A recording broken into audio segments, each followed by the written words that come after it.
Ons lees die hoofstuk 'n deursigtige vaas uit die alfabet van oorvloed met die vriendelike vergunning van die outeur Lizette Murray. Ons lewe in 'n onvolmaakte wêreld vol weerlose mense.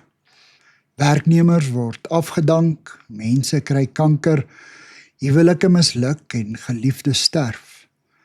Ek sny eenvoudig 'n stuk van my hart uit in 'n poging om te kan oorleef, sê iemand wat magteloos toekyk hoe haar kinders se huwelik verbrokkel. Ongelukkig kan ons nie vrees, pyn, skaamte en weerloosheid selektief uit ons gedagtes sny nie. Wanneer ons daardie emosies uitdoof, doof ons ook vreugde en dankbaarheid en geluk uit. Die lig in ons oë verdof. Ons hoop kwyn.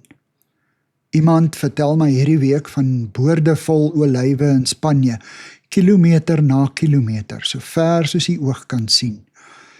En ek dink aan die klein olyftakkie wat die duif vir Noag ark toe gebring het na die uitsiglose reëndae. Ek vra my af, hoeveel hoop kan kilometerlange olyfboorde nie gee aan hulle wat bakkant staan vir 'n paar olyfies nie. Emily Dixon skryf, hoop is iets met vere wat aan 'n takkie van die siel vasklou.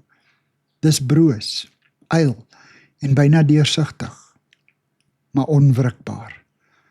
So lyk die hoop wat ten spyte van stormwind en weer hardnekkig bly vasklou aan die vooruitsig dat môre beter sal wees. Die Engelse woord courage kom van die Latynse cor wat hart beteken. En courage se oorspronklike definisie is om die storie van wie jy is met jou hele hart te vertel. Maar om dit te kan doen, moet jy die moed hê om jou onvolmaaktheid bloot te lê. Jy moet jou weerloosheid omarm en glo dat dit wat jou weerloos maak, jou ook mooi maak.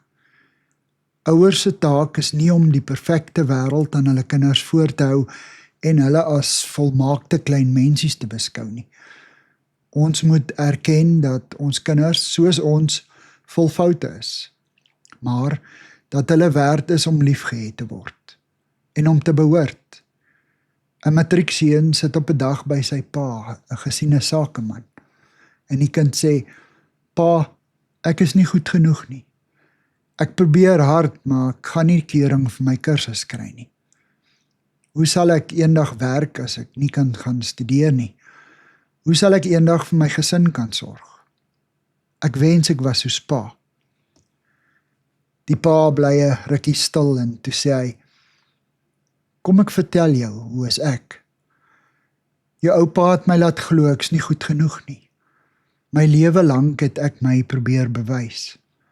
Ek het aan myself as 'n mislukking gedink. Maar toe ontmoet ek jou ma.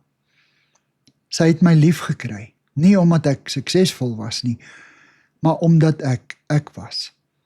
En dit het my vrygemaak. Daar sal altyd iemand beter en slimmer en suksesvoller as jy wees. Omarm die mens wat jy is. In jou weerloosheid lê ook jou krag. Gebruik dit om jou lewe te rig." Brené Brown, 'n navorsingsprofessor in maatskaplike werk aan die Universiteit van Houston in die VSA, sê in 'n toespraak getiteld The Power of Vulnerability, dat mense wêreldwyd nie slegs 'n diepe weerloosheid beleef nie, maar ook daarna smag om die krag wat in daardie broosheid verskuil is, te ontdek en vir hulle self toe te eien. Moeder Teresa van Calcutta het gesê, as ons Christus se erbarming nie vir onsself toeëien nie, kan ons dit nie aangee nie. Kyk na jou naaste soos jy weet Christus na jou kyk, met mededoe en liefde.